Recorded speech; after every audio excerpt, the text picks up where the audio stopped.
からの突然の SOS に緊張が走った。義実家で義両親と同居して幸せに暮らしているはずの娘は、変わり果てた姿で意識朦朧としながら庭の手入れをしていた。娘は生まれつき重度の花粉症で、そのことは嫁ぐときに義両親にも婿にも伝えていた。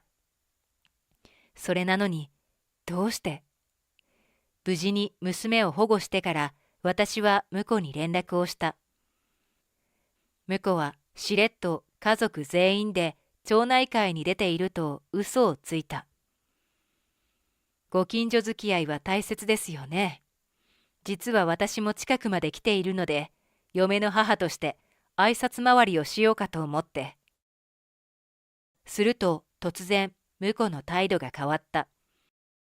先手を打ったと意気揚々と現れた婿と義両親だが、ある人物の登場で顔面蒼白、土下座で許しを請う事態に。体が弱く通院が避けられなかった娘が社会に出て働けるくらいまでの健康体を手に入れることができた。そればかりか生涯を誓い合える男性と出会い、嫁いでいく。そんな娘の姿を見ながら、私は娘が産声を上げた瞬間からの思い出が走馬灯のように走り抜けた。娘はよく発熱し、咳をするような子だった。夫と二人、慎重に娘を育てた。小児科医からは成長するにつれて症状が改善することもあるから、悲観的にならず長い目で見守りましょうと言われた。私たち夫婦は小児科医の言葉を信じて過度な治療はしない方向を選択した。小学校に通うようになる頃から明らかな変化が現れた。友達とかけっこをしても咳き込まなくなったし、夜になると発熱することもなくなった。だが、どうしても改善しないことがあった。花粉症だ。花粉症は個々で細かく症状が違い、一概に説明ができないものだ。軽度の人もいれば重症化する人もいる。娘は後者だった。大体は春先からだが、早い時は年明けてややすると症状が出始める時もある。花粉の舞う時期が長引けば、それだけ娘の体に負担がかかった。発熱と頭痛はまだいい方だ。倦怠感が数日抜けない時もあるし、完全に寝込むほどになることもあった。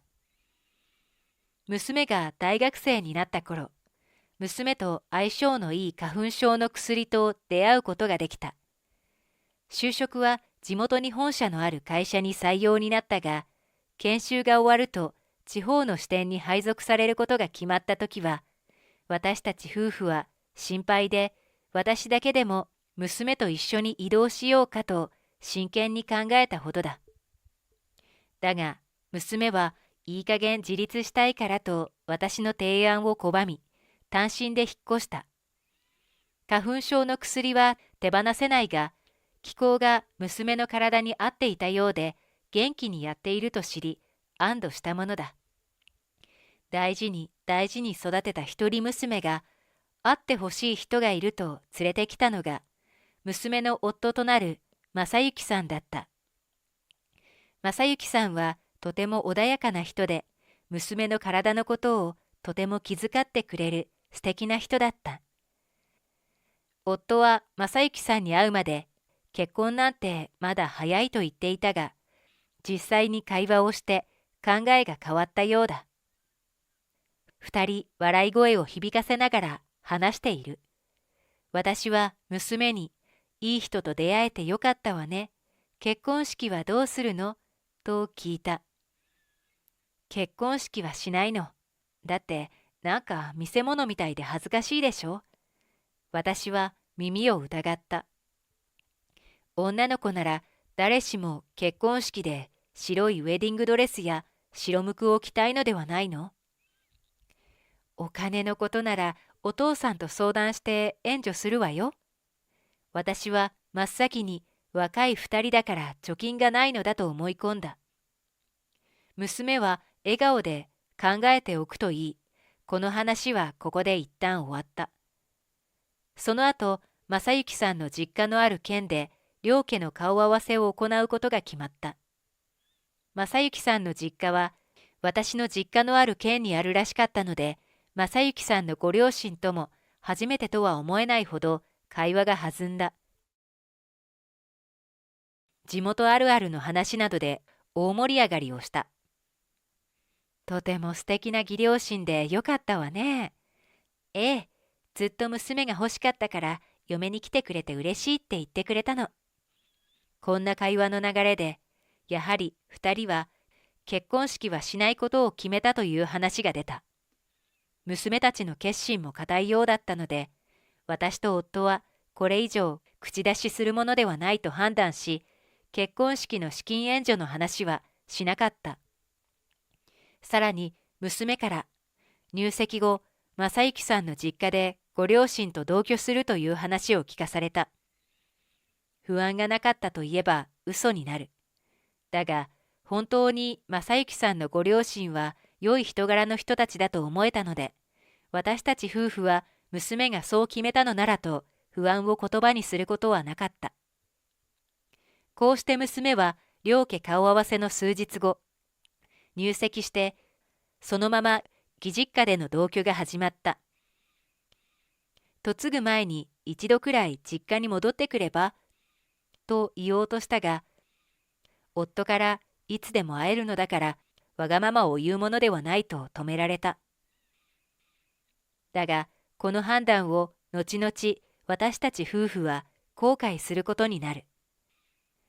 娘が結婚した直後は娘からの連絡もあったし、こちらからの連絡も通じていたが、今は全く通じないのだ。夫はあちらの家庭に馴染むのを優先しているのではないか。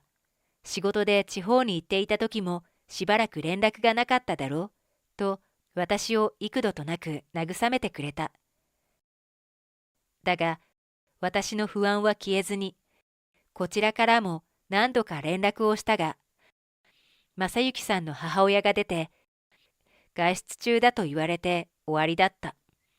折り返しの連絡ももらえないことに不安ばかりが募っていく。頼りがないのは良い知らせとも言うだろう。君は気にしすぎだ。過保護すぎると言いたいのでしょう。それは私も分かってはいるのだけど。妙な胸騒ぎがして落ち着かなかった。娘が結婚して1年が経とうとしていたとき、娘義実家から家電に連絡が来た。実は娘が嫁いでから娘義実家から電話がかかってきたのはこれが初めてだった。私は娘に何かあったのではないかと気が焦り、慌てて電話に出てみると、電話口から聞こえた声は娘のかすれた声だった。お母さん、よかった。実家の電話番号合ってた。お願い、今すぐ私を迎えに来て。私はすぐに娘が窮地に追い込まれていると察した。もう少し話せる状況と聞くと、娘は少しならと言った。娘にどういう状況なのか説明させると、娘が義実家で同居を始めると、連絡手段を絶たれたらしいのだ。スマホを取り上げられ、行動も制限させられていた。娘が嫁いだ直後は何度か連絡を取れていたが、その時にはもう娘は自由に外部と連絡が取れない状況下だった。義実家の誰かが監視している中での通話だったことが判明した。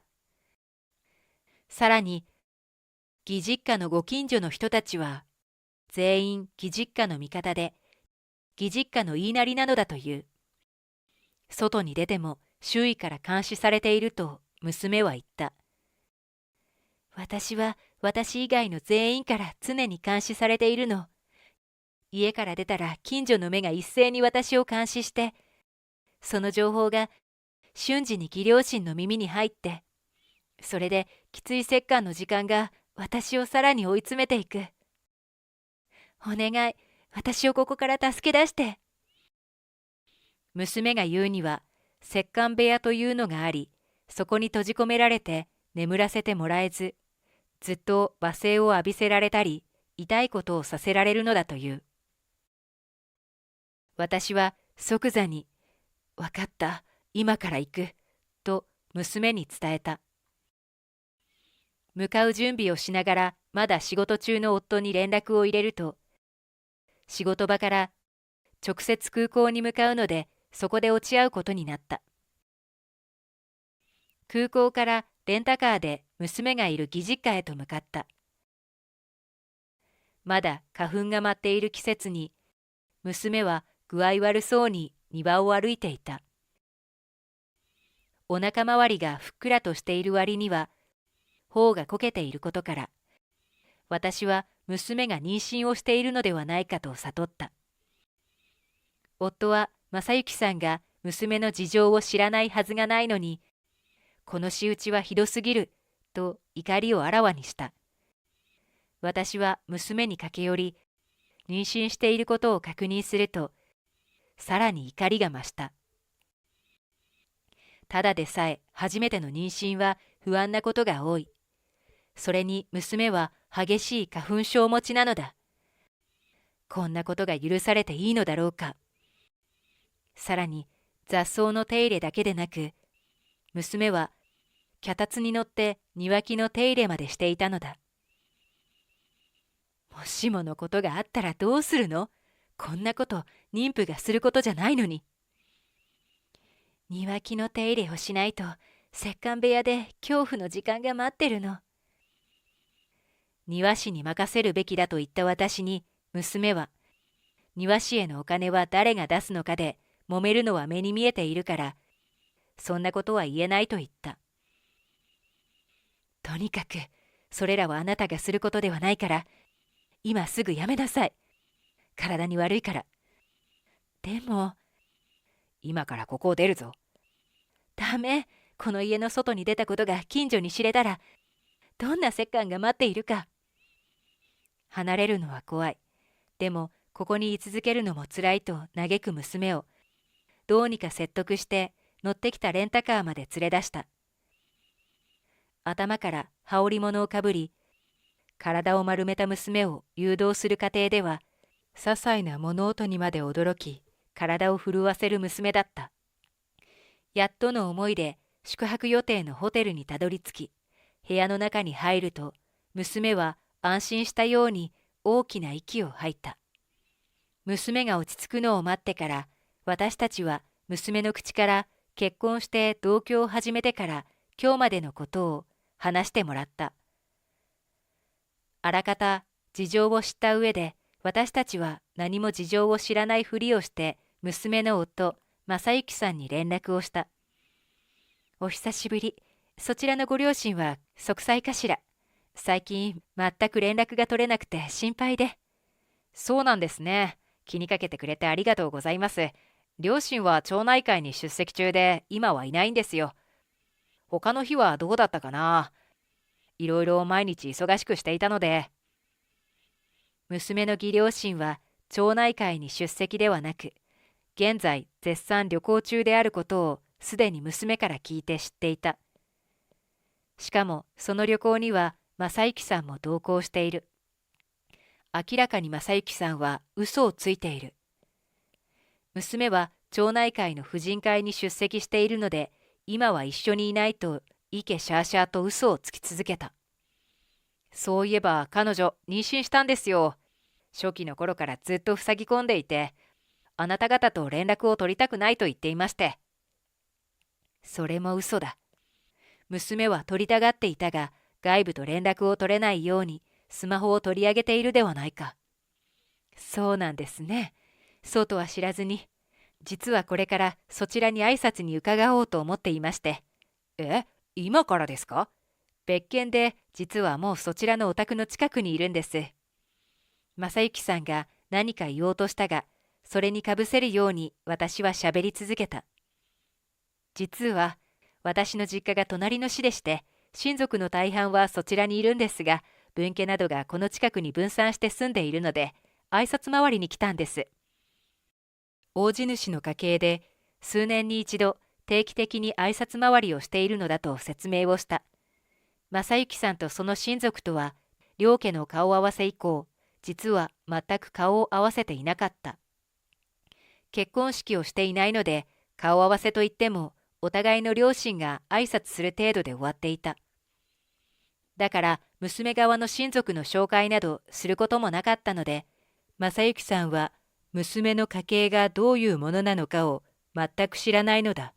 娘からも家柄で差が出るのは嫌だと言われ、私の方の親族が代々受け継がれてきた由緒正しい家柄であること、私業で財を成してきて土地も多く所有していることなども伏せて嫁いでいた。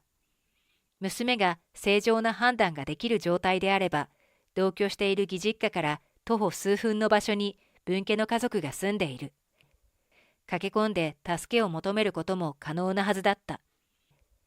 なのに娘はしなかった。おそらく正幸さんたちが恐怖で娘を支配し逃げるという選択肢ができないようにしたのだろう。義実家が近所を味方につけているわけがないのだ。仮に数人そういった配下がいたとしても、それならそれで私の親族の耳に入るはずなのだ。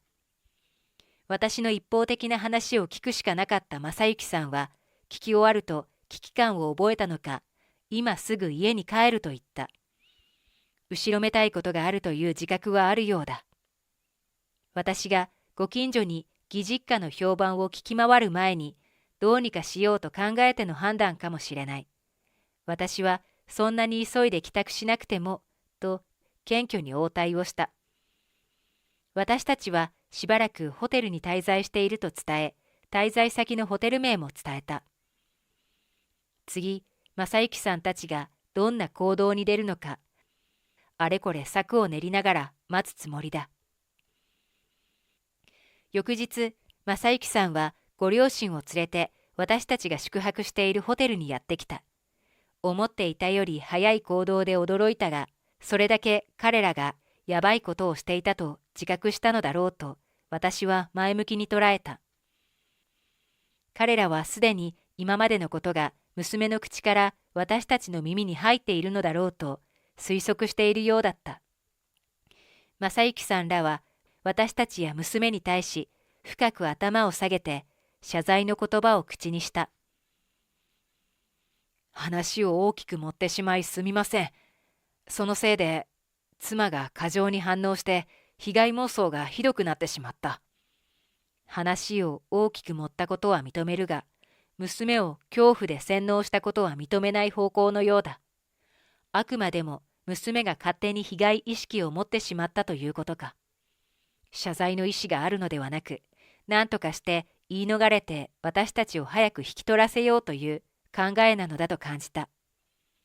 妻は妊娠中でして、いろいろ思い悩んでいるみたいで、心のケアの病院に行こうと言っても聞き入れてくれなくて、彼らが娘を追い込んだのに、娘が治療を拒み、ひどくなったという筋書きで行くようだ。全くもって、やれやれな人たちなのだと、私は心底呆れて見損なった。そこに、新たな客人がやってきた。実は昨日、急いで私は実家に向かい、両親にいろいろと話を聞いていた。私の親族は本家も分家も仲が良く、今でもいとこ同士で連絡を取り合う仲なのだ。娘の結婚に至っては結婚式がなかったので事後報告という形になっている。婿である正幸さんを直接紹介できていない状態だったが、正幸さんの名前を出すと意外な事実が判明した。いとこの一人が経営している会社の社員だったのだ。社員が結婚をすると会社から祝儀を出していたので、記憶として残っていたようだ。ただ、相手の女性の名前までは公表されていなかったので、まさか私の娘の婿だったとは、と驚いていた。社内結婚でもない限り、新郎新婦の名前を知るわけないのは当然である。そこで私が、娘が置かれている状況を両親といとこたちに打ち明けた。両親は孫である娘をとても可愛がってくれていたし、いとこも独身のせいか娘を我が子のように大切にしてくれていた。娘が小さい時は忙しい夫の代わりによくお馬さんごっこなどで遊んでくれていた。受験の時は勉強を教えてくれたりもした。そんな娘がひどい境遇の中にいると知ったいとこは、社長の立場でできる限りの制裁をすると言ってくれた。そこで正幸さんが来るときは立会人として同席したいというのでお願いをした。まさか正幸さんがここまで早く行動を起こすとは思わなかったので、急いで連絡をしたが、なんとか間に合ったようだ。突然現れたいとこの顔を見ると、正幸さんは、社長と明らかに驚き、声が裏返っていた。正幸さんのご両親はどういうことだと憤慨した。息子の勤め先の社長を呼ぶってどうなの？これただの身内のことよね。ええ、そうです。身内のことですから彼らに相談をしました。紹介がまだでしたね。彼らは私のいとこです。身内ですから。この場にいても不思議ではないですよね。私は平常心で語ったが、内心はしてやったりといったところだ。正幸さんら3人は瞬く間に顔が真っ青になった。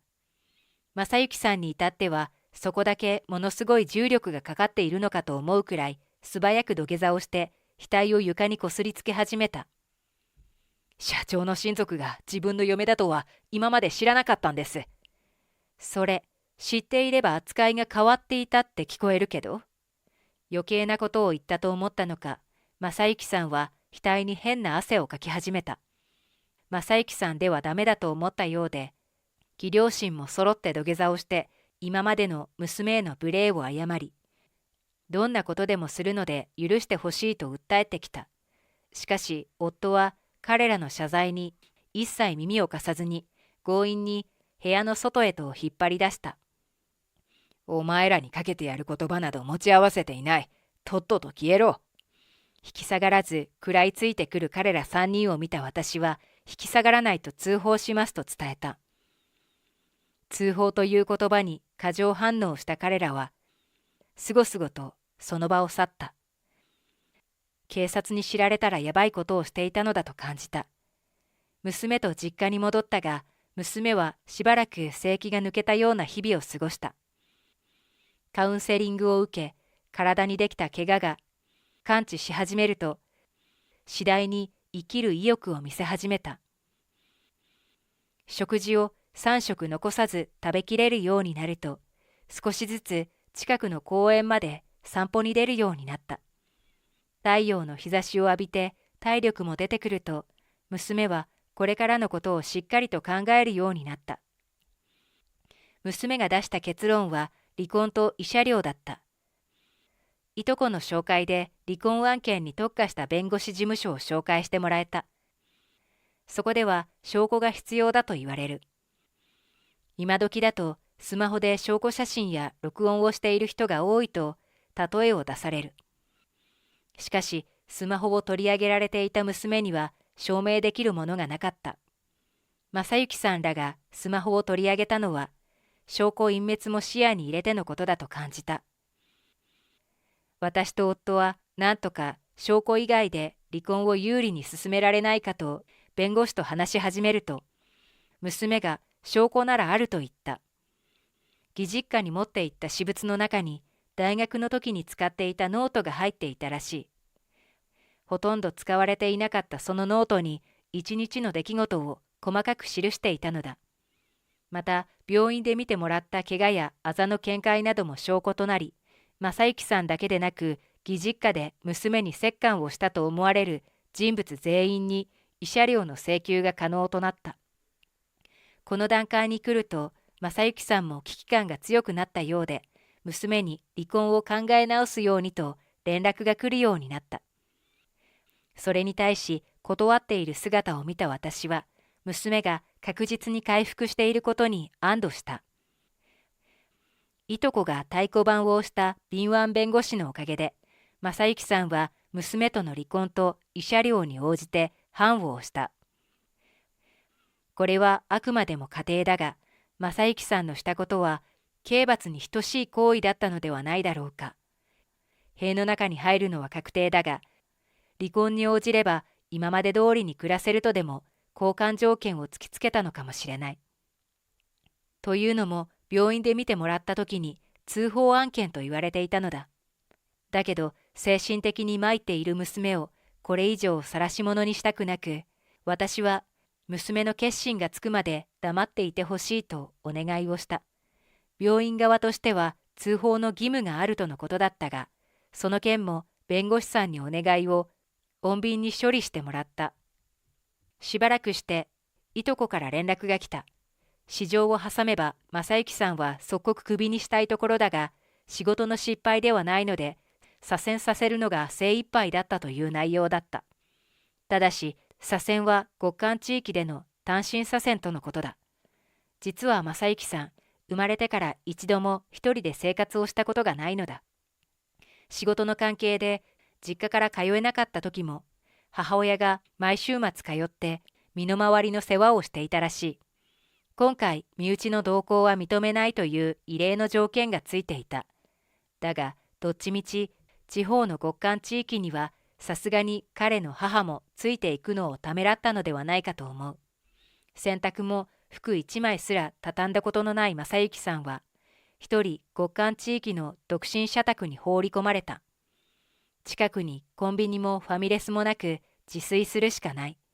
だが何をどうすればいいのかわからない正行さんは次第にうつの症状が見え始め、その後自主的に会社を辞めたそうだ。娘義両親は娘にしていた仕打ちが近所にバレて白い目で見られている。実は娘の離婚に有利な証拠集めとして周辺に住んでいる分家の人たちに話を聞いた。その時にいつの間にか娘義両親の配下扱いにされていたことに激怒した人たちが話を広めた結果だった。しかも娘を恐怖で支配するための出汁に使われたとして、義両親の人間性を疑われ、今では地域の厄介者扱いのようだ。耐えきれなくなった義両親は家を手放して、正行さんの移転先である極寒地域に越したようだ。だが、正行さんがすでに退職していることを知らずに向かったようで、極寒地域でさらに厳しい生活環境下にいると噂で聞いた。あまりの寒さに耐えきれず、わずか10日で引っ越しを繰り返したり、慰謝料の支払いなども加わり、貯金は底をつき、家族揃って極貧生活を強いられているとも聞いた。娘はしっかりと体力を取り戻し、元気な赤ちゃんを出産した。一時はどうなるかと思ったが、母子ともに健康であることが何よりも幸せだとかみしめる日々だ。いとこのつてで子持ち女性でも対等に働かせてもらえる会社に、娘は契約社員として働かせてもらえることになった。